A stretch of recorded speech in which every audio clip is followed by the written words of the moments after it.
नमस्कार दोस्तों, मैं विजय और आप देख रहे हैं यंगस्टर्स मार्केट चैनल, जहां हम आपको शेयर मार्केट और आईपीओ की ताज़ा खबरें और इनसाइट्स देते हैं।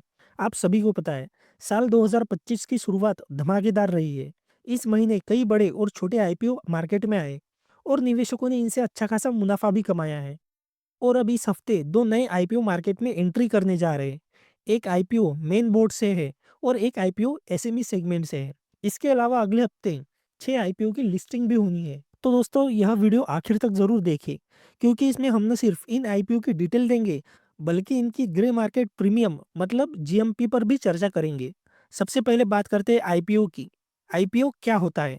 इनिशियल पब्लिक ऑफरिंग यानी आईपीओ एक ऐसा जरिया है जिसके जरिए कंपनियां पहली बार अपनी हिस्सेदारी पब्लिक को बेचती है।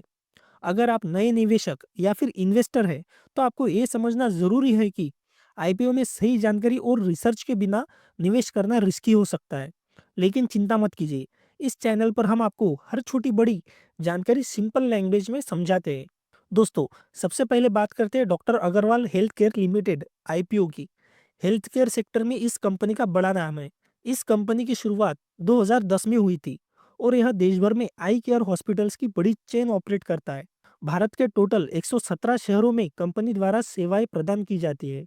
यह कंपनी आईपीओ के जरिए 3027 करोड़ रुपए जुटाना चाहती है और कंपनी 3027 करोड़ रुपए में से 300 करोड़ के 75 लाख नए शेयर जारी किए जाएंगे और साथ ही कंपनी 2727 करोड़ के 6.78 करोड़ शेयर ओएफएस मतलब ऑफर फॉर सेल के तहत बेचेगी।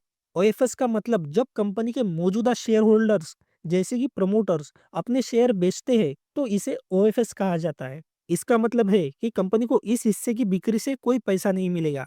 ये पैसा उन लोगों के पास जाएगा जो पहले से ही कंपनी में निवेश कर चुके हैं और अब अपने शेयर्स बेचना चाहते हैं।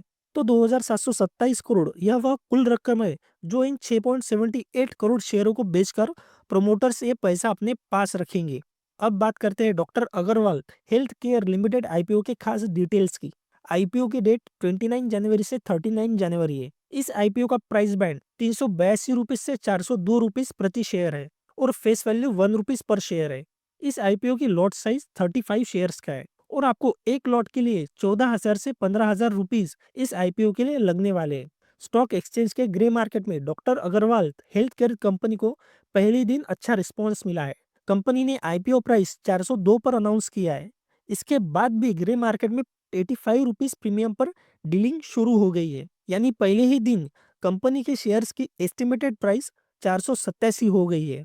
अब हम कंपनी की बैलेंस शीट भी देख लेते हैं, जिससे हमें ओवरऑल पता चलेगा कि कंपनी प्रॉफिट में है या फिर लॉस में। अब देखिए, मार्च 2022 को कंपनी के पास 1026 करोड़ रुपए के असेट थे और सितंबर 2024 को कंपनी के पास 3,393 करोड़ के एसेट थे।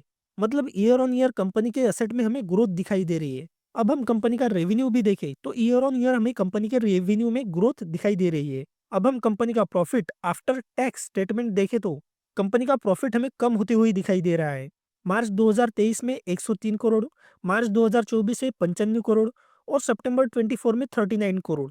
तो हमें यहाँ पर टैक्स पेमेंट करने के बाद जो कंपनी के पास प्रॉफिट बचता है, उसमें हमें भारी गिरावट देखने को मिल रही है। अब हम कंपनी की ईयर ऑन ईयर नेटवर्क भी चेक करते हैं। आप देख सकते हैं, मार्च 22 को 212 करोड़, मार्च 23 को 627 करोड़, मार्च 24 को 1337 करोड़ और सितंबर 24 को 1500 करोड़। अगर किसी कंपनी की नेटवर्थ ईयर ऑन ईयर बढ़ती है, तो ये अच्छी बात होती है। ईयर ऑन ईयर नेटवर्थ बढ़ना ये इस बात का सिग्नल है कि कंपनी का बिजनेस ग्रो कर रहा है और इन्वेस्टर के लिए एक पॉजिटिव साइन होता है। अब हम कंपनी का रिजर्व एंड सरप्लस भी ईयर ऑन ईयर का चेक करते हैं। रिजर्व एंड सरप्लस फंड वो पैसा होता है जो कंपनी अपने प्रॉफिट से ये पैसा संभाल के रखती है, जो ना शेयर होल्डर्स को दिया गया और ना ही ये पैसा खर्च किया गया। ये पैसा फ्यूचर ग्रोथ, इमरजेंसीज या फिर नए प्रोजेक्ट्स के लिए होता है।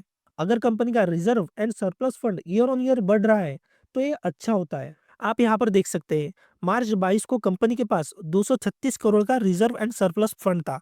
मार्च 23 को 652 करोड़ का फंड था। मार्च 24 को 1365 करोड़ का फंड था। सितंबर 24 को कंपनी के पास 1509 करोड़ का रिजर्व एंड सरप्लस फंड था। तो ईयर ऑन ईयर कंपनी के पास रिजर्व एंड सरप्लस फंड में हमें ग्रोथ दिखाई दे रही है। तो इन्वेस्टर के लिए एक पॉजिटिव पॉइंट है। अब हम कंपनी का टोटल बोरोइंग चेक करते हैं। टोटल बोरोइंग मतलब कंपनी ने बैंक्स या फिर इन्वेस्टर से कितना लोन लिया है। अब ये देखना ज़रूरी है कि बोरोइंग का बढ़ना अच्छा है या बुरा। ये डिपेंड करता है कि कंपनी उस लोन का यूज़ कैसे कर रही है। आप यहाँ पर देख सकते हैं, मार्च 22 में 290 करोड़ का बोरोइंग है, मार्च 23 में 356 करोड़ का, मार्च 24 में 387 करोड़ का, सितंबर 24 में 373 करोड़। तो लास्ट 2 ईयर्स में हमें कंपनी की टोटल बोरोइंग बढ़ती हुई दिखाई दे रही है। तो ये हमारा doctor Agarwal health care company की फाइनेंशियल स्टेटमेंट है। ग्रे मार्केट में इस आईपीओ का बढ़ता हुआ प्रीमियम, ये तो आईपीओ लिस्टिंग गेन वालों के लिए गुड न्यूज़ है, लेकिन लॉन्ग टर्म इन्वेस्टर वालों को कई बातों पर ध्यान देना चाहिए। आईपीओ साइज 3027 करोड़ का है, लेकिन इसमें से सिर्फ 10% यानी 300 करोड़ रुपए कंपनी बिजनेस एक्सपांड करने के लिए लगाएंगी और बचे हुए 2727 करोड़ रुपए कंपनी के पुराने इन्वेस्टर्स ले जाएंगे। स्टॉक एक्सचेंज में एक शेयर की फेस वैल्यू सामान्य तौर पर 10 रुपीज होती है, लेकिन doctor Agarwal health care company ने अपने एक शेयर को 10 हिस्सों में तोड़ दिया है, यानी 402 रुपीज में पब्लिक को जो शेयर मिलेगा उसकी फेस वैल्यू रुपीज 10 नहीं बल्कि 1 रुपीज होगी। यदि आप 10 रुपीज फेस वैल्यू को मानकर चलते हो तो कंपनी के एक शेयर की कीमत 4020 रुपीज होगी। अब हमें ये सोचना जरूरी है कि पिछले 3 साल में मैक्सिमम 100 करोड़ रुपए का प्रॉफिट बनाने वाली कंपनी 10 रुपीज का फेस वैल्यू का शेयर 4020 रुपए में खरीदना चाहिए क्या? कंपनी के प्रोमोटर्स में 13 डॉक्टर्स के नाम है, लेकिन उनके पास सिर्फ 37.72% की ओनरशिप है। सबसे बड़ा सवाल यह है कि ऐसा क्या हो गया कि 2727 करोड़ का ओएफएस लाकर कंपनी के पुराने शेयर होल्डर्स कंपनी को छोड़कर जा रहे हैं और 1 रुपीज के फेस वैल्यू के साथ कंपनी का 402 रुपीज का वैल्यूएशन बहुत हाई है। तो इस कंपनी के आईपीओ में पैसा लगाना मतलब अपने पैर पर खुद ही कुल्हाड़ी मारने का काम है। अगर आपको मेरी ये वीडियो इन्फॉर्मेटिव लगी हो तो वीडियो को लाइक कीजिए और ऐसे ही शेयर मार्केट रिलेटेड अपडेट्स जानने के लिए हमारे चैनल को सब्सक्राइब कीजिए। धन्यवाद।